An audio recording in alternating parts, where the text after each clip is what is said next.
Welcome students. Today we learn the components of SQL. Okay, there are three components of SQL. First one is DDL, second one is DML, and third one is a DCL. DDL stands for Data Definition Language, which we'll learn in a first chapter. Also we learn the Data Manipulation Language, and third one is a Data Control Language. Okay, now first one is DDL. DDL means Data Definition Language. In this language allows the user to define the data and their relationship to the type of the data. It means this language helps to define the data and their relations to each other type of data. म्हणजे ही data definition language कशासाठी use केली जाते की जे आपण जो data define केला आहे आणि त्यांच्यातलं रिलेशनशिप फाइंड आउट करण्यासाठी आपण काय करतो DDLचा यूज करत असतो. It is use to create the tables, dictionary and the files within a database. मग ही लँग्वेज कशासाठी यूज केली जाते टू क्रिएट काय क्रिएट करायचं आपल्याला tables, dictionary and files within a database. डेटाबेसमध्ये काय क्रिएट करण्यासाठी टेबल, डिक्शनरीज किंवा फाइल्स क्रिएट करण्यासाठी आपण कोणत्या लँग्वेजचा यूज करत असतो DDL लँग्वेजचा. Okay, the DDL is also used to specify the structure of each table. ही अजून कशासाठी यूज केली जाते ईच टेबलचं स्ट्रक्चर स्पेसिफाय करण्यासाठी DDLचा यूज करतो. ओके ना, मग आता याच्यामध्ये काही कमांड्स आहेत त्या यूज कशा करायच्या बघा. टू क्रिएट द डेटाबेस, आपल्याला एखादी डेटाबेस क्रिएट करायची असेल तर आपण कोणती की यूज करतो क्रिएट. कोणता वर्ड यूज करतो create. Okay now to alter the structure of database, डेटाबेसचं स्ट्रक्चर अल्टर करायचं असेल तर काय यूज करतो अल्टरचं डेटाबेसचं स्ट्रक्चर अल्टर करायचं असेल तर काय यूज करतो alter. To drop the database drop करायचं असेल तर कोणता वर्ड यूज करतो drop. And to rename the database, rename करायचं असेल तर काय रिनेम. ओके, आता बघा डेटाबेसमध्ये जर क्रिएट करायचे असेल तर क्रिएट यूज करायचा, अल्टर करायचे असेल तर अल्टर, ड्रॉप करायचं असेल तर ड्रॉप किंवा रिनेम करायचं असेल तर रिनेम. ओके, समजलं. डेटा डेफिनेशन याच्यामध्ये काय करत असतो आपण, कशासाठी यूज केली जाते टेबल्स क्रिएट करण्यासाठी, डिक्शनरी क्रिएट करण्यासाठी किंवा फाईल क्रिएट करण्यासाठी याचा यूज करतो. आणि काय हे अजून काय करतं आपले जे टेबलचे जे स्ट्रक्चर आहे ते काय करतं DDL स्पेसिफाय करत असतं. Okay, second one is a DML. DML is nothing but the data manipulation language. मग आता डेटा मॅनिप्युलेशन लँग्वेजमध्ये काय नावातच आहे मॅनिप्युलेशन म्हणजेच काय मॅनिप्युलेट करायचं. Okay, the DML is used for accessing the and manipulating the data in the database. कशासाठी यूज केली जाते डेटा ॲक्सेस करण्यासाठी आणि मॅनिप्युलेट करण्यासाठी. कुठला डेटाबेसमधला DML कशासाठी यूज केली जाते डेटाबेसमधला डेटा ॲक्सेस आणि मॅनिप्युलेट करण्यासाठी. It provide the set of functionality to support the basic data manipulation operation on the data store in a database.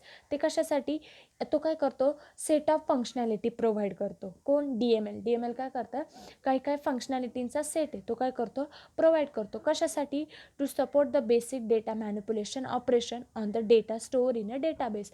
म्हणजेच काय डेटाबेसमध्ये जो काही आपला डेटा स्टोअर आहे त्या डेटावरती आपल्याला काय करायचे मल्टिपल ऑपरेशन्स परफॉर्म करायचे. मग त्या ऑपरेशनला सपोर्ट करण्यासाठी तो काय करतो काही फंक्शनॅलिटींचा सेट प्रोव्हाइड करत असतो. Okay, it allows the user. मग युजरला कोणते ॲक्सेस देतो तो insert, update, delete data from the database. मग डेटा मॅनिप्युलेशन लँग्वेजने आपण काय करू शकतो डेटा इन्सर्ट करू शकतो, अपडेट करू शकतो किंवा डिलीट करू शकतो. ओके, मग to insert the record into table we use insert. Okay, keyword insert करायचं असेल तर इन्सर्ट कीवर्ड यूज करतो. अपडेट करायचं असेल टेबलमधलं एखादं रेकॉर्ड तर काय अपडेट. आणि to delete a record we use delete keyword. Okay, insert, update, delete हे ऑपरेशन परफॉर्म करतो कशामध्ये DML मध्ये. आणि DDL मध्ये कोणतं क्रिएट, अल्टर, ड्रॉप आणि rename. Okay, and third one is DCL is nothing but data control language. मग त्याच्या नावातच आहे काय करतो तो डेटा कंट्रोल करतो. Okay, it is used to control the user access to the database related elements like tables, view, procedure and function. आता हे काय करतं use to control the user access. युजरला ज्याचा आपण ॲक्सेस दिले त्याच्यावरती कंट्रोल करण्याचं काम करत असतो. मग युजर कशावरती ॲक्सेस करू शकतो टेबलवरती किंवा व्ह्यू, प्रोसिजर, फंक्शन काय करू शकतो याचं सगळ्याचा ॲक्सेस दिलेला आहे. मग युजर ज्यावेळेस त्याच्यावरती वर्क करत असतो त्यावेळेस त्यांच्यावरती काय करायचं कंट्रोल करण्याचं काम कशातून होत असतं आपलं DCL मध्ये. मध्ये. It provide the different level of access to the object in a database. मग तो काय करत असतो, ॲक्सेसच्या काही एखाद्या ऑब्जेक्टला डिफरंट लेवल्स प्रोव्हाइड करत असतो ऑब्जेक्टला. मग पहिली येते सपोज ग्रँट, म्हणजेच काय, grant access to the user. मग युजर काय करू शकतो, जर का त्याने ग्रँटचं ॲक्सेस दिलं तर तो फक्त ग्रँट ॲक्सेसच करू शकतो युजर. ओके. आणि त्याने रिवोक दिलं, मग काय, युजर कोणता ॲक्सेस करू शकतो, to revoke access from the user. युजरकडनं काय घेऊ शकतो आपण, रिवोक ॲक्सेस घेऊ शकतो. बघा, ग्रँट ॲक्सेस काय करतोय, देतोय टू द युजर, आणि काय, to revoke access from the user, आणि काय, रिवोक ॲक्सेस काय घेतोय. ओके. ग्रँट ॲक्सेस देतोय आणि रिवोक ॲक्सेस घेतोय, टू अँड फ्रॉम. ओके.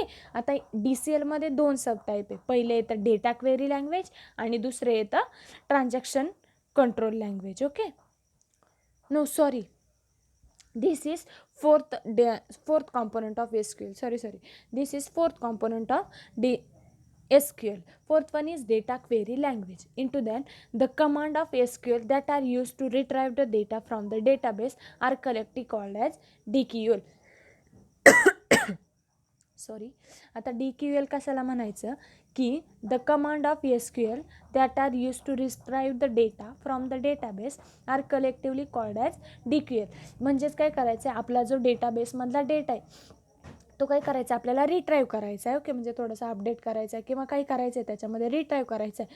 तर मग काय करतो आपण, काही कमांड्स यूज करत असतो. त्याच्यासाठी काय करत असतो, काही कमांड्स यूज करत असतो. मग त्यालाच काय म्हणायचं, डेटा क्वेरी लँग्वेज. म्हणजे काही क्वेरीज परफॉर्म करतात. त्याच्यामध्ये कोणतं, so the select statement comes under the DQL. मग याच्यामध्ये कोणतं स्टेटमेंट यूज करत असतो आपण, तर सिलेक्ट. मग ते कसं दाखवायचं, सिलेक्ट, आणि पुढे तुम्हाला जे टेबलचं नेम दाखवेल ते. ओके. हे झालं DQL. Okay. Fifth one is transaction control language. Into that, TCL. Okay.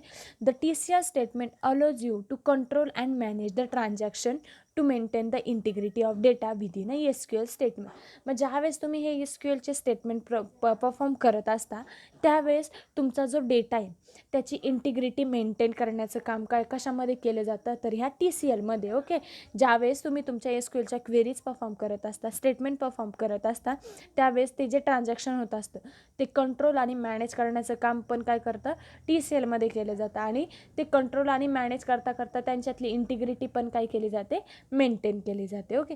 मग याच्यामध्ये कोणते तुम्ही स्टेटमेंट यूज करता, बिगिन कशासाठी, ओपन अ ट्रान्झॅक्शन, नंतर न कमिट अँड रोलबॅक, हे 3 काय करता तुम्ही यूज करता असता TCLमध्ये.